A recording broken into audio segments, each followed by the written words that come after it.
Hello everyone. आज हम कक्षा 8 हिंदी बसंत पाठ कबीर की साखियां का एनसीईआरटी सॉल्यूशन करने जा रहे हैं। इस पाठ के कवि कबीरदास जी हैं।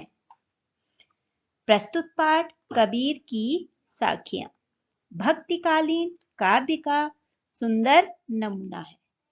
इस पाठ की प्रत्येक साखी में मानव को उसके आसपास के ही उदाहरणों के माध्यम से ज्ञानवर्धक बातें बताने का सफल प्रयास किया गया है, जिसमें प्रत्येक साखी में जीवन उपयोगी संदेश दिया गया है, जिनको अपनाने से मानव जीवन उन्नत बन जाता है।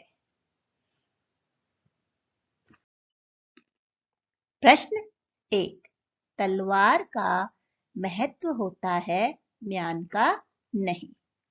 उक्त उदाहरण से कबीर क्या कहना चाहते हैं, स्पष्ट कीजिए।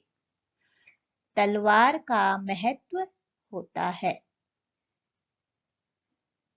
कबीर उक्त उदाहरण से कहना चाहते हैं, असली अहमियत तलवार की होती है, उसके म्यान की नहीं। म्यान अर्थात तलवार का जो खोल होता है, कवर होता है, अर्थात असली कीमत आदमी के स्वभाव गुण की होती है, उसके रंग रूप की नहीं।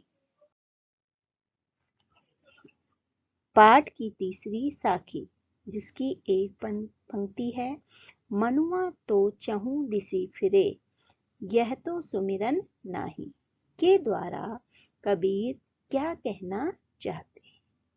पाठ की तीसरी साखी, जिसकी एक पंक्ति है, मनुआ तो चहु दिसि फिरे, यह तो सुमिरन नाही, अर्थात मनुआ मतलब मन, तो चहु मतलब चार, दिशि मतलब दिशाओं में, फिरे मतलब घूमता है।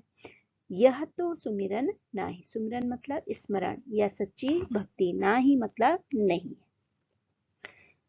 के द्वारा कबीर कहना चाहते हैं कि मन से याद करने पर ही भगवान मिलते हैं।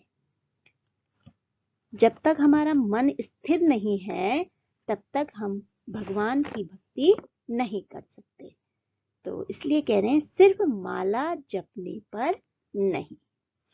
उनका कहना है कि आप एक तरफ तो माला जपते हो, दूसरी तरफ आप लोगों की बुराइयां करते हो, तो आप भक्ति नहीं कर रहे हैं। भगवान को आप दिल से याद करने पर ही पा सकते हैं।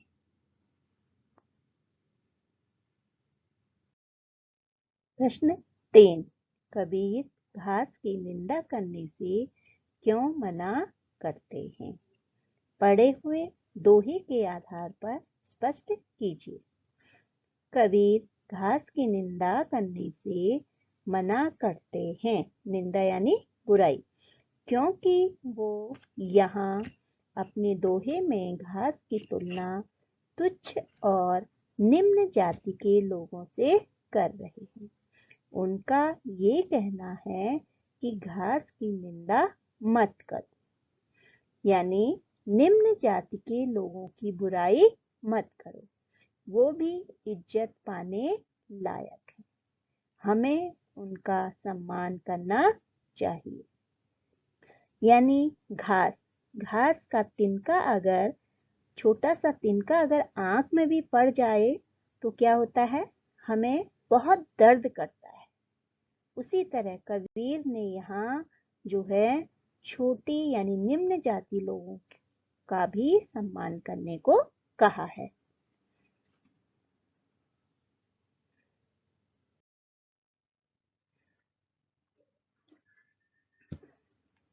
प्रश्न 4। मनुष्य के व्यवहार में ही दूसरों को विरोधी बना लेने वाले दोष होते हैं। यह भावार्थ किस दोहे से व्यक्त होता है? मनुष्य के व्यवहार में ही दूसरों को विरोधी बना लेने वाले दोष होते हैं। यह भावार्थ इस दोहे से व्यक्त होता है। जग में बैरी कोई नहीं, जो मन शीतल होय। या आपा को डारी दे, दया करे सब कोय।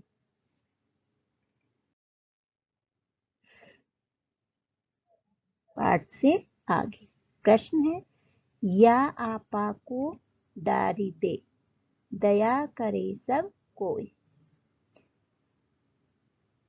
ऐसी बानी बोलिए, मन का आपा खोय। इन दोनों पंक्तियों में आपा को छोड़ देने या खो देने की बात कही गई है। आपा किस अर्थ में प्रयुक्त हुआ है? क्या आपा स्वार्थ के निकट का अर्थ देता है या घमंड का? इन दोनों पंक्तियों में आपा का प्रयोग घमंड के उपलक्ष्य में हुआ है।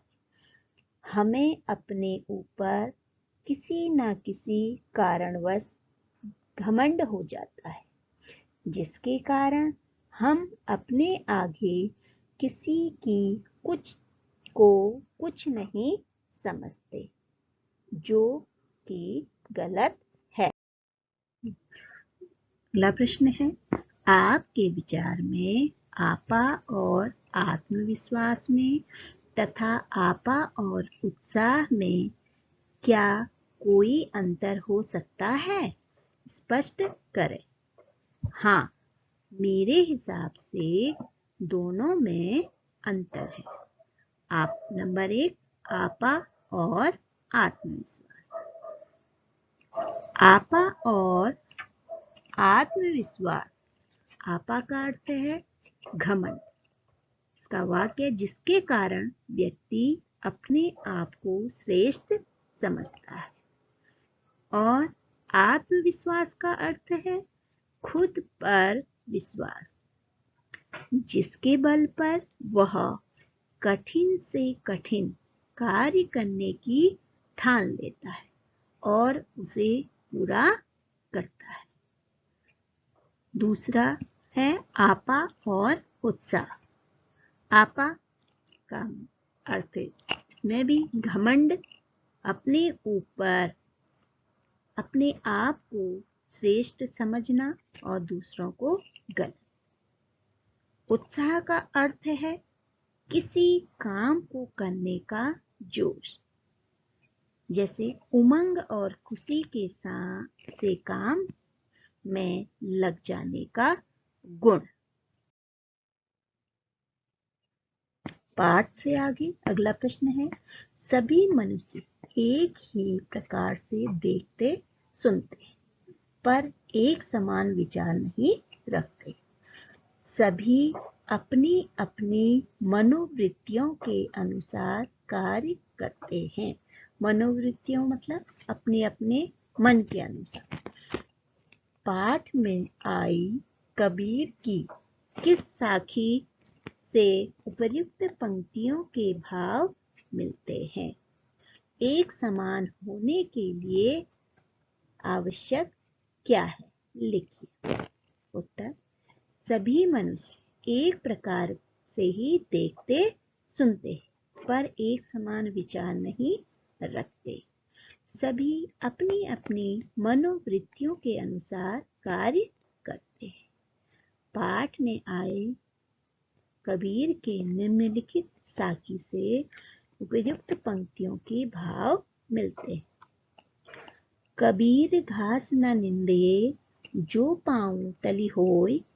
उड़ी परे जब आँख में, खरी दुहेली होय। एक समान होने के लिए हमारी सोच में फर्क नहीं होना चाहिए। हमारी नजरों में सभी बराबर होने चाहिए। उनमें कोई भेदभाव नहीं होना चाहिए। जैसे कबीर ने भी यहाँ पे बताया है कि घास की निंदा मत करो, यानी एक घास का तिनका जो है उसकी बुराई मत करो। उसको अगर जब तुम पाँव के तले से रौंदते हो तो उसकी जो है अहमियत कम होती है, लेकिन वही घास का तिनका अगर जब आँख में चले जाता है तो अत्यधिक पीड़ादायक होता है। इसीलिए कवि कह रहे हैं कि हमारी नजरों में सभी को बराबरी के भाव से देखो, कभी किसी को छोटा और ऊंचा मत कहो, सभी का अपने अपने जगह पे क्या है, स्थान है। अगला प्रश्न, कबीर के दोहों को साखी क्यों कहा जाता है, ज्ञात कीजिए। कबीर के दोहे ज्ञान प्रदक होते हैं, हमें कुछ ना कुछ शिक्षा देते हैं, इसलिए इन्हें साखी कहा जाता है, जिसका अर्थ है सीख देने वाला। इसमें ज्ञान की किसी न किसी सबूत के आधार पर दिए गए, क्योंकि कबीर ने इस दुनिया में सब सुना, देखा, सहा। इसके पश्चात उन्होंने अपने अनुभवों को दोहों के रूप में व्यक्त किया, इसलिए भी इसे साखी नाम दिया गया।